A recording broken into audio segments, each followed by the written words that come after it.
ఈరోజు అనంతపురం అర్బన్ నియోజకవర్గంలో జీజీహెచ్ హాస్పిటల్ని విజిట్ చేయడం జరిగింది. ఒక 2 weeks back HDS committee meeting జరిగింది. దానిలో భాగంగా అనేకమైనటువంటి సమస్యలు ఆ రోజు లేవనెత్తడం జరిగింది. హాస్పిటల్స్ సంబంధించి మా సూపరింటెండెంట్ గారు అలాగే మా ఆర్ఎం గారు వివిధ రకాల సమస్యలను లేవనెత్తడం జరిగింది. దానిలో భాగంగా ముఖ్యంగా అంటే మా హాస్పిటల్ 560 బెడెడ్ హాస్పిటల్ మాత్రమే. ఈరోజు దాదాపు 1200 మంది పైగా ఇన్ పేషెంట్లు ఉన్నారు. అలాగే ఓపీ అవుట్ పేషెంట్లు దాదాపు 2000కు పైగా, అంటే 2000 నుంచి 2500 వరకు రోజు ఇక్కడ చూడడం జరుగుతుంది. కేవలం మాకు 560 బెడెడ్ హాస్పిటల్కి సంబంధించిన బడ్జెట్ మాత్రమే ఇక్కడ కలిగి ఉంది. దాదాపు 20 ఇయర్స్ బ్యాక్ ఏదైతే ఉందో అదే సేమ్ బడ్జెట్ ఈరోజు ఉంది.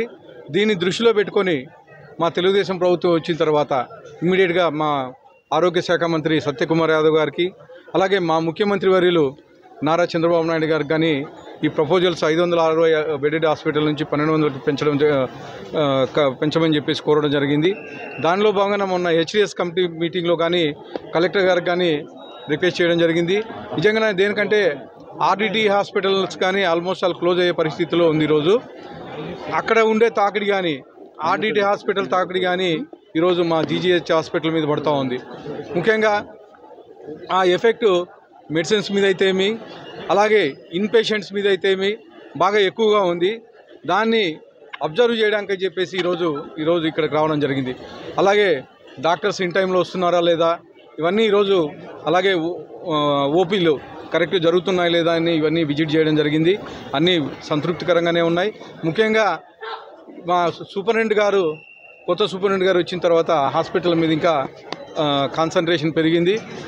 ఖచ్చితంగా మా తెలుగుదేశం ప్రభుత్వంలో ఇంకా అనేకమైనటువంటి సమస్యలన్నీ ఏవైతే ఉన్నాయో అవన్నీ తీర్చుకుంటూ పోతామని చెప్పేసి తెలియజేయడం జరుగుతూ ఉంది. అక్కడక్కడ ఓపీలో డాక్టర్లు ఇంకా లేట్కి రావడం జరిగింది. అవి కానీ కలెక్టర్ గారి దృష్టికి తీసుకెళ్తాను. నేను అబ్జర్వ్ చేసిన దాంట్లో ఆల్మోస్ట్ ఆల్ ఒక 20-25 ఓపీలు ఉంటే దగ్గర 10-15 మంది ఇంకా ఇన్ టైంలో రాలేదు. అవి కానీ ఒకసారి మా సూపరింటెండెంట్ గారి దృష్టికి తీసుకెళ్ళడం జరిగింది. నెక్స్ట్ టైం ఇలా జరగకుండా చూసుకుంటామని చెప్పేసి తెలియజేస్తాం. పేషెంట్ని వాకర్లో పిలిచిపోయి ఎక్స్రేకి తీసుకుని డబ్బులు డిమాండ్ చేస్తున్నారని ఆరోపణ.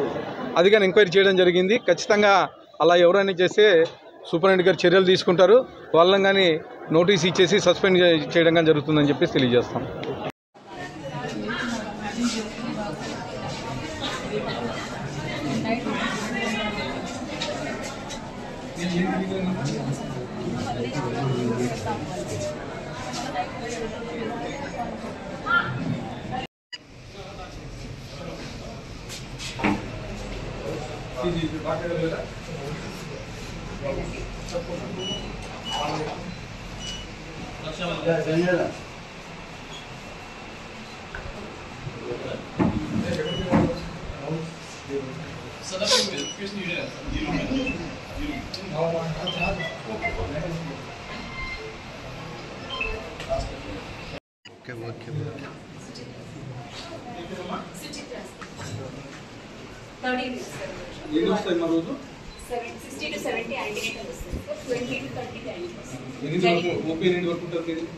ఇక్కడ మార్నింగ్ 2 వరకు ఉంటుంది sir, lunch break 2:30 and afternoon 4 వరకు ఉంటుంది.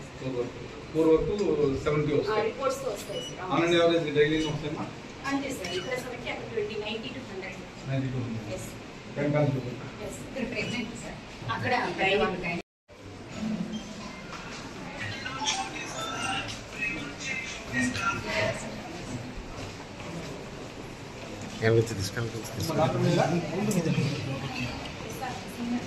సీనియర్ రెసిడెంట్ అంటే గైనిక్ అయిపోయింది సార్.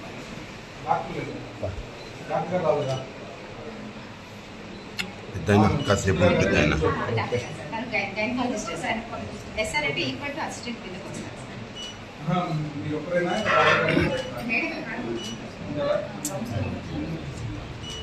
ఏం పేరు మేడం? పేరు మనీష్.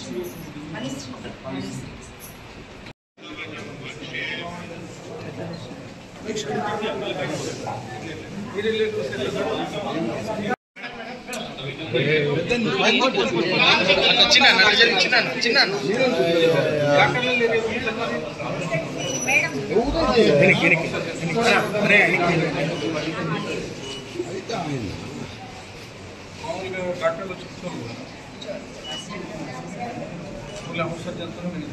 మాకు అభివృద్ధి చేస్తారు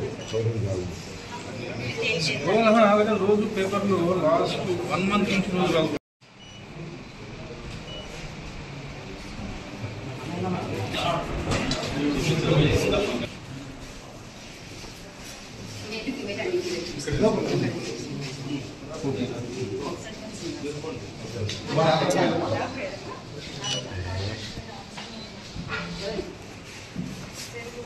డాక్టర్ పేరు పేరుమా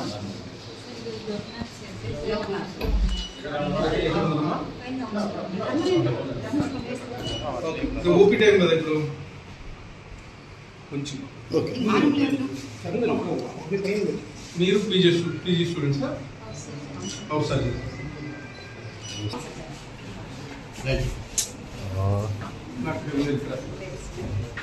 మీరు అవసరం రోజు ఎన్ని గంటలకు వస్తారు డాక్టర్? రోజు మరి ఎంత చూస్తాయి?